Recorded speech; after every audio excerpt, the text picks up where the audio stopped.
નમસ્કાર વિદ્યાર્થી મિત્રો, વેટ ડિજિટલ એજ્યુકેશનમાં હું પરેશ વિરડિયા આપ સર્વે મિત્રોનું હાર્દિક સ્વાગત કરું છું।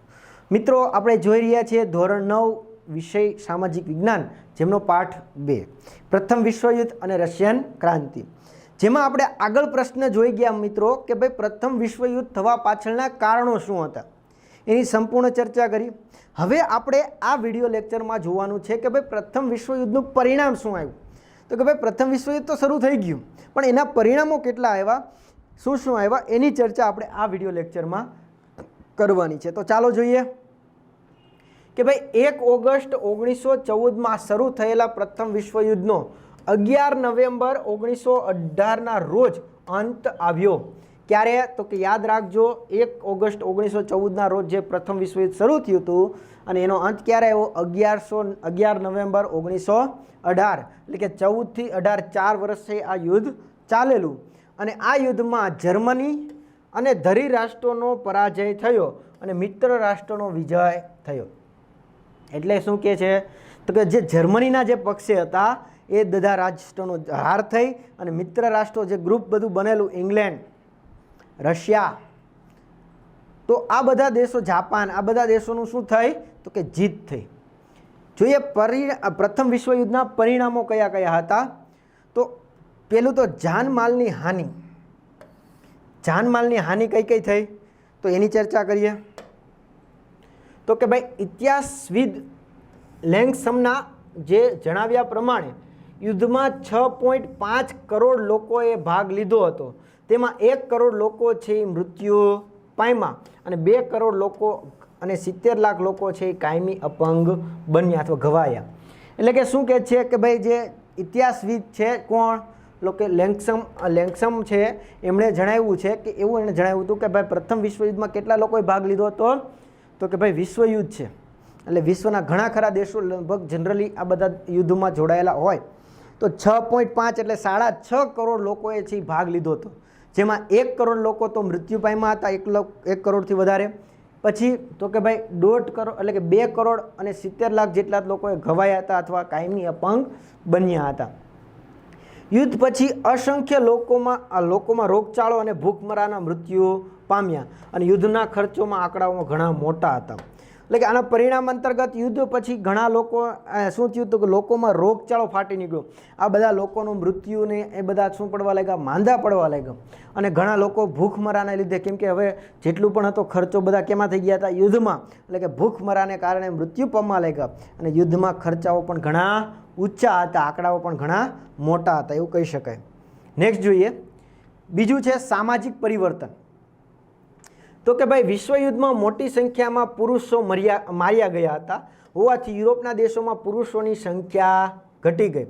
એટલે કે જે યુરોપના દેશોમાં ખાસ કરીને આ યુદ્ધનો માહોલ હતો અને એમાં ઘણા ખરા દેશોએ ભાગ લીધો હતો। તો હવે આ વિશ્વયુદ્ધમાં સ્વાભાવિક છે કે સૈનિકો તરીકે પુરુષો જે સમયે હતા સૈન્યમાં, તો સ્વાભાવિક છે કે યુદ્ધ થયું અને આટલા લોકો સંખ્યા મૃત્યુ પામ્યા, તો યુરોપના ઘણા ખરા પુરુષો છે, એટલે કે એમાં દેશોમાં મોટાભાગની સંખ્યાઓ જે પુરુષોની હતી એ ઓછી થઈ ગઈ। આથી શું થયું તો કે જીવનના અનેક ક્ષેત્રોમાં કામ કરવા માટે સ્ત્રીઓએ આગળ આવવું પડ્યું। એટલે કે સ્વાભાવિક છે કે ભાઈ પુરુષો હવે એટલા બધા રહ્યા નહીં, તો સ્વાભાવિક છે કે હવે અમુક કામ, ફરજિયાત કામ હોય એ તો કરવા જ પડે, એટલા માટે હવે એ કામ કરવા માટે આગળ કોણ આવે છે? સ્ત્રીઓ આગળ આવે છે। કોણ આવે છે? સ્ત્રીઓ આગળ આવે છે અને પુરુષોની કૌટુંબિક અને વ્યવસાય જવાબદારી સ્ત્રીઓએ સ્વીકારવી પડી। એટલે કે કુટુંબનો નિર્ભાર, એટલે કે એનું ગુજરાન ચલાવવા, આ સિવાય વ્યવસાયલક્ષી જે પણ કામ હોય એ કોને કરવા પડે? હવે અત્યાર સુધી કોણ કરતા? પુરુષો। કે ભાઈ કુટુંબની જવાબદારી છે, આવકનું માધ્યમ પુરુષો હતા, પણ પુરુષો જ હવે રહ્યા નહીં, તો શું થયું તો કે સ્ત્રીઓએ ના છૂટકે પણ કુટુંબની જવાબદારી સ્વીકારવી પડી અને વ્યવસાયલક્ષી કામ કરવા પડ્યા। આગળ વાત કરીએ, ઘરની 4 દિવારોમાંથી સ્ત્રીઓએ બહાર આવી અને તેમણે વ્યવસાયિક ક્ષેત્રે સફળતાપૂર્વક જવાબદારી સંભાળી, પરિણામે તેઓ પુરુષોની સમોવડી હોવાની આત્મવિશ્વાસમાં વધારો થયો અને તેમનામાં સમાનતાની ભાવના જાગી। એટલે કે શું કહે છે તો કે ભાઈ ઘરની 4 દિવાલો, એટલે કે સ્ત્રીઓ અત્યાર સુધી ઘરની 4 દિવાલોમાં ખાલી માત્ર ઘરની અંદરનું જ કામ કરતી, પરંતુ પ્રથમ વિશ્વયુદ્ધ પછી શું થયું તો કે તેમણે વ્યવસાયલક્ષી પણ કામોમાં આગળ આવી અને એમાં સફળતાપૂર્વક જવાબદારી સ્વીકારી અને પરિણામે તેમણે પુરુષોની સમોવડી એટલે કે પુરુષો જે કામ કરતા હતા એ જ કામ હવે કોણ કરવા લાગ્યું? સ્ત્રીઓ કરવા લાગી. આથી એનામાં આત્મવિશ્વાસનો વધારો થયો અને તેમનામાં સમાનતાની ભાવના જાગી. એટલે કે પુરુષ અને સ્ત્રીઓ બધા કેવા છે? સમાન છે. એવી ભાવના આ વિશ્વયુદ્ધ પૂરું થયા પછી છે એ જાગી. એનું કારણ મુખ્ય શું હતું? તો કે ભાઈ અત્યાર સુધી માત્ર પુરુષોનું જ વર્ચસ્વ સમાજમાં ઊંચું હતું, સ્ત્રીઓનું સ્થાન નીચું હતું.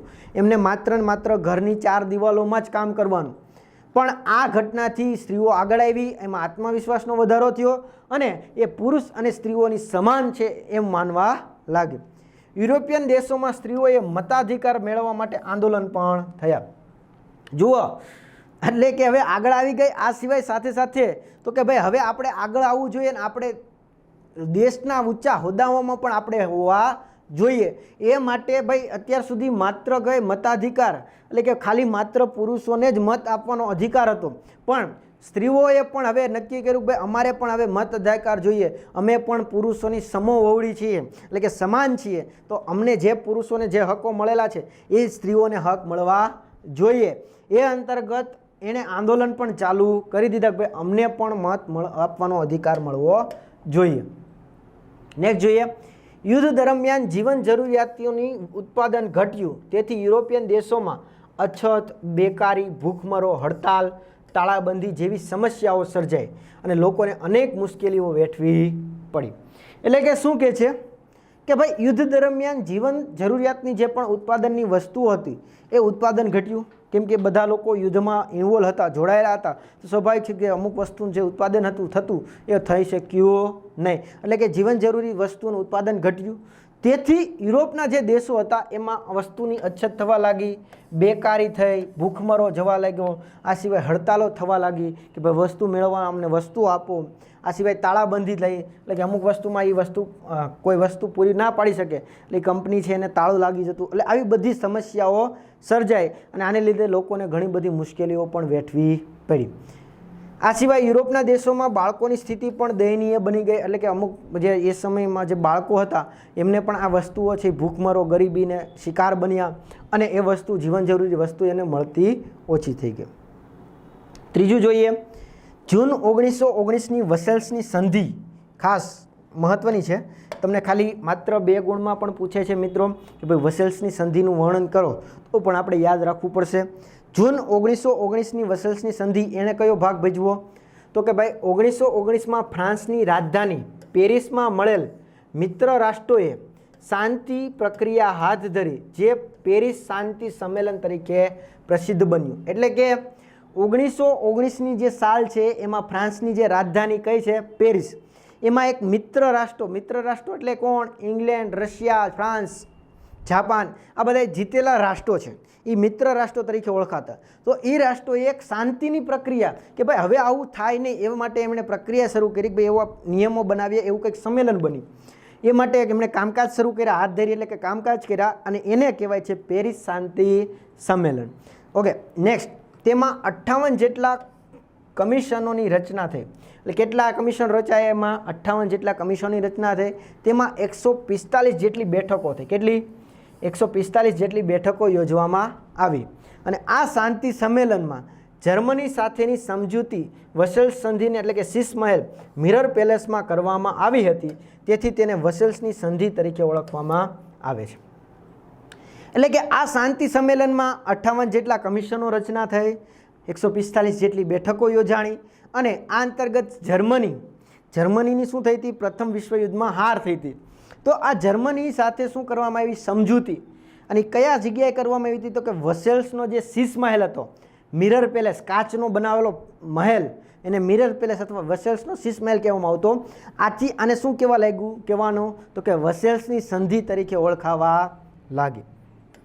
કેમ કે આની રચના ક્યાં થઈ હતી? તો કે વસેલ્સના મિરર પેલેસમાં. અહીંયા તમને સંમેલન છે, યોજાયેલા કમિશનો રચના થઈ હોય, બેઠકો યોજાણી હોય એવું ચિત્ર તમને પણ અહીંયા દર્શાવવામાં આવ્યો છે. જો અહીંયા તમે સરસ મજાના ચિત્રો જોઈ શકો છો, જેના આધારે તમને માહિતી મળી શકે. અંતે મિત્રો રાષ્ટ્રોએ હારેલા રાષ્ટ્રો પર જૂન 1919માં વસેલ્સની સંધિ લાદી અને આ સંધિ અંતર્ગત 4 પ્રકારની જોગવાઈઓ કરવામાં આવી. એટલે કે આથી શું થયું? અંતે શું એવું? તો કે મિત્ર રાષ્ટ્ર એટલે કયા? જીતેલા જે દેશો છે પ્રથમ વિશ્વયુદ્ધમાં હારેલા જે પણ દેશો હતા એમની ઉપર ફરજિયાત જૂન 1919માં વસેલ્સની સંધિ છે એ ફરજિયાત લાગુ કરી દીધી અને આ અંતર્ગત 4 પ્રકારની જોગવાઈઓ કરવામાં આવી, 4 પ્રકારના નિયમો રજૂ કરવામાં આવ્યા. કયા કયા? તો કે એક તો પ્રાદેશિક વ્યવસ્થા, બીજું લશ્કરમાં ઘટાડો અને નિશસ્ત્રીકરણ, ત્રીજું યુદ્ધના વળતરમાં હપ્તાની ગોઠવણી અને યુદ્ધદંડ, અને ચોથું અન્ય જોગવાઈઓ. એટલે કે 4 જોગવાઈઓ કરવામાં આવી કે જે હારેલા દેશો હતા એમની પર 4 નિયમો લાગુ પાડી દેવામાં આવ્યો. તો એક તો પ્રાદેશિક વ્યવસ્થા, જે અંતર્ગત આપણે આગળના પાઠોમાં જોઈશું કે ભાઈ જર્મનીનું વિખંડન કરવામાં આવ્યું. જર્મનીને 4 ભાગમાં વહેંચી દેવામાં આવ્યું અને અલગ અલગ ભાગમાં અલગ અલગ જે જીતેલા દેશો હતા એમણે પોતાનું વર્ચસ્વ કર્યું, વહીવટ કર્યો. આ સિવાય લશ્કરમાં ઘટાડો, એટલે કે જર્મનીનું જે પણ લશ્કર છે એમાં ઘટાડો કરો. નિશસ્ત્રીકરણ, એટલે શસ્ત્રો બધા લઈ લેવા, જીતેલા દેશોએ લઈ લીધા અને શસ્ત્રો નિશસ્ત્રીકરણ કરી દીધું. આ સિવાય યુદ્ધના હપ્તા, વળતરના હપ્તા, કે ભાઈ યુદ્ધના જે તમે જર્મનીએ યુદ્ધ કર્યું એના બદલામાં એને અમુક રકમ આપવી પડશે. કોને? જીતેલા દેશોને. આ સિવાય યુદ્ધદંડ, યુદ્ધમાં એક દંડ આપવાનો રહેશે. આ સિવાય બાકીની અમુક અન્ય જોગવાઈઓ પણ કરવામાં આવી. વસેલ્સની સંધિમાં અમેરિકાના પ્રમુખ વુડરો વિલ્સને બ્રિટનના વડાપ્રધાન લોર્ડ જ્યોર્જ અને ફ્રાન્સના વડા ક્લેમેન્સોએ મહત્વની કામગીરી ભજવી. ત્યાં મિત્રો તમને ત્રણેયના ફોટા આપી દીધા, જુઓ. તો કે આ જે વસેલ્સની સંધિ છે એમાં કોનું કોનું યોગદાન છે, ખાસ પૂછાય છે સવાલ 1 ગુણનો. તો કોણ આવશે? અમેરિકાના પ્રમુખ કોણ છે? વુડરો વિલ્સન, ખાસ યાદ રાખજો, મહત્વનું નામ છે. આ સિવાય બ્રિટનના વડાપ્રધાન લોર્ડ જ્યોર્જ અને ફ્રાન્સના વડા ક્લેમેન્સોએ છે એ મહત્વની કામગીરી કરી હતી. કઈ? તો કે વસેલ્સ સંધિમાં. પ્રથમ વિશ્વયુદ્ધ માટે જર્મનીને જવાબદાર ગણીને તેની પર 6.5 અબજ પાઉન્ડનો યુદ્ધદંડ લાદવામાં આવ્યો. જુઓ, એટલે કે ભાઈ પ્રથમ વિશ્વયુદ્ધનું કારણ કોને ગણવામાં આવ્યું? કેમ કે જેની હાર થઈ એને જ કારણ ગણવામાં આવે. હાર કોની થઈ હતી? જર્મનીની. આથી એને જવાબદાર ગણવામાં આવ્યું. ભાઈ તમારે લીધે યુદ્ધ થયું હતું ને આવું બધું ને XYZ. આને લીધે યુદ્ધદંડ હું લીધું 6.5 અબજ પાઉન્ડ. જેમ આપણે રૂપિયા છે એમ ડોલર આવે એમ પાઉન્ડ પણ આવે. એ કરન્સી છે જે રૂપિયા કરતાં ઘણી જ વધારે છે. તો આવી રીતના પાઉન્ડ પેટે છે યુદ્ધદંડ લેવામાં આવ્યો. કેટલો? 6.5 અબજ પાઉન્ડ છે યુદ્ધદંડ લેવામાં આવ્યો. કોની પાસેથી? જર્મની પાસેથી. કોણે લીધો? તો કે જીતેલા રાષ્ટ્રો, એટલે કે મિત્ર રાષ્ટ્રોએ. ફ્રાન્સે જર્મનીનો રૂહર પ્રાંત પડાવી લીધો. જર્મનીનો રહાઇન નદીની આંતરરાષ્ટ્રીય જળમાર્ગ છે એ માટે ખુલ્લી રાખવામાં આવી. એટલે કે જે ફ્રાન્સે છે, ફ્રાન્સ દેશે જર્મનીનો જે રૂહાર પ્રાંત હતો એ લઈ લીધો. પડાવી લીધો એટલે લઈ લીધો. કયા બદલામાં? તો કે ભાઈ હાર્યું એ બદલામાં. આ સિવાય જર્મનીની જે રહાઇન જે નદી હતી, જ્યાં તમને આપેલો છે ચિત્ર, રહાઇન નદી, જે આંતરરાષ્ટ્રીય વેપાર માટેનો જળમાર્ગ મહત્વનો હતો. એટલે કે અહીંથી વિશ્વ લેવલનો વેપાર છે એ થતો હતો. મહત્વની આ નદીમાંથી ટૂંકમાં જળમાર્ગ દ્વારા છે વેપાર થતો હતો. એ પણ હવે આ જર્મની પાસેથી શું કરવામાં આવી? ખુલ્લી મૂકવામાં આવી. એટલે કે આ માર્ગે હવે આંતરરાષ્ટ્રીય વેપાર પણ કરવામાં આવશે. આગળ, ફ્રાન્સની સરહદે આવેલા રહાઇન પ્રદેશમાં કિલ્લેબંધી કરવાની મનાઈ ફરમાવવામાં આવી. એટલે કે જે ફ્રાન્સ દેશની સરહદ નજીક કયો વિસ્તાર અથવા કયો પ્રદેશ? તો કે રહાઇન પ્રદેશ હતો. એની કિલ્લેબંધી, એટલે કે એને કિલ્લેબંધી કરવાની પણ કોણે મનાઈ કરવી દીધી? તો કે ફ્રાન્સે છે એ મનાઈ કરાવી દીધી. કોની પાસે? જર્મની પાસે. દેશના ખનિજોની સમૃદ્ધિના પ્રદેશોમાં 15 વર્ષ માટે ફ્રાન્સે આપવામાં આવ્યા. એટલે કે જે આપણે અન્ય જોગવાઈ અંતર્ગત આ બધી જોગવાઈ છે કે ભાઈ દેશમાં જે જર્મનીમાં જેટલું પણ ખનિજ સંપત્તિ ઉત્પન્ન થશે એ 15 વર્ષ સુધી કોની રહેશે? તો કે એ 15 વર્ષ સુધી ફ્રાન્સને આપવાની રહેશે. એવા છે કરાર કરી દેવામાં આવ્યા. જર્મનીમાં મોટાભાગના સંસ્થાનો પડાવી લેવામાં આવ્યા. એટલે કે જે જર્મનીને મુખ્ય મહત્ત્વની જે વસ્તુઓ હતી એ બધી જ કોના દ્વારા પડાવી લેવામાં આવી? તો કે જે જીતેલા રાષ્ટ્રો હતા એમને દ્વારા પડાવી લેવામાં આવી. આલ્સેસ અને લોરેન્સ પ્રાંત ફ્રાન્સે પાછા આપવામાં આવ્યા. એટલે જે ફ્રાન્સના જે 2 મહત્ત્વના પ્રાંતો હતા, કયા કયા? આલ્સેસ અને લોરેન્સ પ્રાંત હતા. એ પણ કોને પાછા આપી દેવામાં આવ્યા? ફ્રાન્સને પાછા આપી દેવામાં આવ્યા. એટલે કે ફ્રાન્સે પાછા લઈ લીધા જે એના પ્રદેશો હતા, આલ્સેસ અને લોરેન્સ. યુદ્ધદંડ પેટે જર્મનીને દર વર્ષે મોટા જથ્થામાં કોલસો અને લોખંડ ફ્રાન્સ અને મિત્રો રાષ્ટ્રને આપવાનું નક્કી કર્યું. એટલે કે જે યુદ્ધ દંડ પહેરતે, એક તો 6.5 અબજ પાઉન્ડ લીધા, સાથે 15 વર્ષની જેટલી પણ ખનિજ ઉત્પન્ન થશે એ ફ્રાન્સને આપવી પડશે. સાથે સાથે યુદ્ધ દંડ સ્વરૂપે શું કર્યું હતું કે જે કોલસો અને લોખંડ મોટા પાયે જર્મની ઉત્પાદન થતું એ પણ કોને આપવાનું નક્કી કરવામાં આવ્યું તો કે ફ્રાન્સ અને મિત્ર રાષ્ટ્રોને આપવાનું નક્કી કરવામાં આવ્યું. આ તમામ શરતો પર જર્મની પાસે બંદૂકની અણીએ બળજબરીપૂર્વક સહી કરવામાં આવી. આથી જર્મની પ્રજા હતાશ અને નિરાશ થઈ ગઈ. એટલે કે આ બધી શરતો છે એમાં જર્મનીને બંદૂકની અણીએ એટલે શું તો કે ભાઈ બળજબરીપૂર્વક ભાઈ તમે આવું કરો નહીં તો તમને અત્યારે મારી નાખવામાં આવશે. આવા ધમકી ધમકી આપીને એમની પર શું કરાવી દેવામાં આવ્યા તો કે એમની પાસે સાઇન કરાવી લેવામાં આવી, હસ્તાક્ષર કરી લેવામાં આવ્યા. આથી જર્મન પ્રજા કેવી થઈ ગઈ? હતાશ, નિરાશ બની ગઈ કે હવે એને કોઈ આશા રહી નહીં. વસેલ્સની સંધિને જર્મનીનું અર્થતંત્ર છિન્ન ભિન્ન કરી દીધું. એટલે કે જે આ વસેલ્સની સંધિ હતી એમણે જર્મનીનું જે પણ કંઈ અર્થતંત્ર હતું એને છિન્ન ભિન્ન કરી દીધું, એટલે વેરવિખેર કરી નાખ્યું. ચોથું છે દૂરગામી પરિણામો. ચોથું કયું છે તો કે દૂરગામી પરિણામો. તો યુદ્ધમાં પરાજિત રાષ્ટ્રો સાથે કરવામાં આવેલી વસેલ્સની સંધિમાં વેરની ભાવના હતી, તેનાથી વિશ્વની શાંતિ સ્થાપી શકાય નહીં.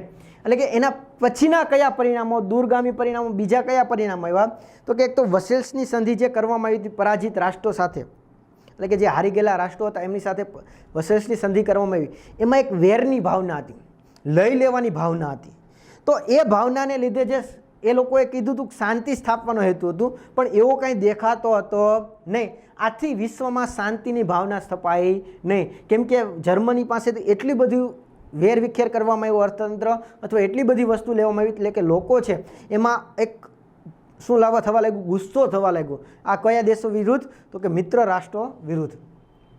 અને વિશ્વ શાંતિ જાળવવા માટે રાષ્ટ્રીય સંઘ એટલે કે ધ લેજન્ડ ઓફ નેશનની સ્થાપના થઈ. એટલે કે વિશ્વ શાંતિ જળવાઈ રહે એ માટે કોની સ્થાપના થઈ તો કે રાષ્ટ્રીય સંઘની સ્થાપના કરવામાં આવી. રશિયાએ રાષ્ટ્રીય સંઘમાં સ્થાન આપવામાં આવ્યું નહીં. એટલે કે રશિયા જે દેશ છે એને આ રાષ્ટ્રીય સંઘમાં સ્થાન આપવામાં આવ્યું નહીં, એટલે કે એનો ભાગ રાખવામાં આવ્યો નહીં. અને અમેરિકાએ રાષ્ટ્રીય સંઘમાં જોડાયું નહીં. જો બે મહત્ત્વની સત્તા દેશો, એક તો રશિયાને આ રાષ્ટ્રીય સંઘમાં સ્થાન ન આપવામાં આવ્યું અને અમેરિકા જોડાણું નહીં. એટલે જે મહત્ત્વની સત્તા છે એ આમાં જોડાય નહીં, તો સ્વાભાવિક છે કે આ રાષ્ટ્રીય સંઘનું કોઈ મહત્ત્વ રહે નહીં. તો જોઈએ શું થાય છે તો કે વિશ્વ ફરીથી બે ભાગોમાં વહેંચાઈ ગયું. આમ પ્રથમ વિશ્વયુદ્ધની શાંતિ પ્રક્રિયા જ દ્વિતીય વિશ્વયુદ્ધના બી રોપાયા. ખાસ સમજો, રાષ્ટ્રીય સંઘ શાંતિ સંમેલન માટે રાષ્ટ્રીય સંઘ સ્થાપવામાં આવ્યું, પણ શાંતિ જેવું થઈ રહ્યું જ નહીં. એનું કારણ શું તો કે રશિયાને એમાં સ્થાન ન આપવામાં આવ્યું, અને બીજું શું તો કે અમેરિકા એમાં જોડાણું નહીં. અને આ સિવાય જર્મની સાથે વેરની ભાવનાથી જ આ વસેલ્સની સંધિ કરવામાં આવી હતી. તો આવી રીતના ઘણા કારણો છે. એટલા માટે કે ભાઈ ખાસ કરીને જે આ વિશ્વયુદ્ધ જે પ્રથમ વિશ્વયુદ્ધ છે એ અંતર્ગત પરિણામ અંતર્ગત પાછા બે ભાગ પડી ગયા. અને આવી રીતના જ પ્રથમ વિશ્વયુદ્ધની જે શાંતિ પ્રક્રિયા હતી એને જ બીજા વિશ્વયુદ્ધના શું રોપ્યા? બી રોપાયા. એટલે કે એમાં એટલા મતભેદો હતા, એટલા વિખવાદો હતા કે એને લીધે બીજું વિશ્વયુદ્ધ ગમે ત્યારે થઈ શકે. સ્વાભાવિક છે કે બી વવાયું હોય તો વૃક્ષ ગમે ત્યારે બને અને ફળ આપે, અને એ જ ફળ રૂપે શું થયું તો કે બીજું વિશ્વયુદ્ધ. તો એની પણ આપણે ચર્ચા કરવાના છે કે ભાઈ બીજું વિશ્વયુદ્ધ ક્યારે થયું, એમાં કયા કયા દેશોએ છે એ પોતાનું યોગદાન આપ્યું હતું, એની આપણે ચર્ચા આગળના પ્રશ્નોમાં કરીશું. તો મિત્રો આ આપણે વાત કરી ખૂબ જ મોસ્ટ આઈએમપી પ્રશ્ન કે ભાઈ પ્રથમ વિશ્વયુદ્ધનું પરિણામ શું આવ્યું. એમાં અવારનવાર તમને ખાસ કરીને અલગથી 2 ગુણના પ્રશ્નમાં વસેલ્સની સંધિ પણ પૂછાય છે. તો પણ તમે આખો પ્રશ્નના વસેલ્સની સંધિનો ટોપિક લખશો તો પણ તમને પૂર્ણ ગુણ 2 ગુણ મળશે. અને આખો પ્રશ્ન તમને કેટલા ગુણમાં પૂછાય છે તો કે 4 ગુણમાં પૂછાય છે. તો વ્યવસ્થિત શાંતિથી 2 થી 3 વખત આ વિડીયો જોજો, જેથી કરીને આ પ્રશ્ન તમારો વ્યવસ્થિત ક્લિયર થઈ જાય. તો આ વિડીયોમાં આપણે આટલું રાખીશું. ફરી મળીશું નવા પ્રશ્નમાં નવી માહિતી સાથે. Thank you. જય હિન્દ, જય ભારત. અસ્તુ.